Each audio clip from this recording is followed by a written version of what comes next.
आयुष्कामी या अध्यायामध्ये जो अग्नीचा श्लोक दिलेला आहे, तेर भवेत विषमस्तीक्ष्णो मंदश्च अग्नी समही समहा. तेर भवेत विषमस्तीक्ष्णो मंदश्च अग्नी समही समहा. म्हणजे वात पित्त कफ.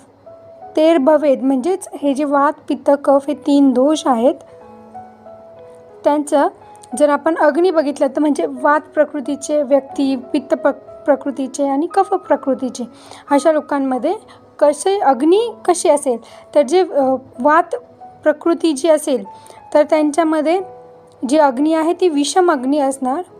जी पित्त प्रकृती असणार त्याच्यामध्ये तीक्ष्ण अग्नी असणार आणि कफ जी प्रकृती आहे त्याच्यामध्ये मंद अग्नी असणार. आणि जेव्हा हे तिन्ही पण दोष जेव्हा समान असतील म्हणजे त्रिदोषच प्रकृती जी आपण म्हणतो, जर समजा ती प्रकृती असेल तर अशा व्यक्तींमध्ये अग्नी ती सम असेल म्हणजेच स्टेबल असेल, बॅलन्स म्हणू शकतो आपण. ओके, म्हणजे जास्त अति पण म्हणजे तीक्ष्ण पण नाही आणि मंद पण नाही, अशी अग्नी म्हणजेच सम अग्नी असणार.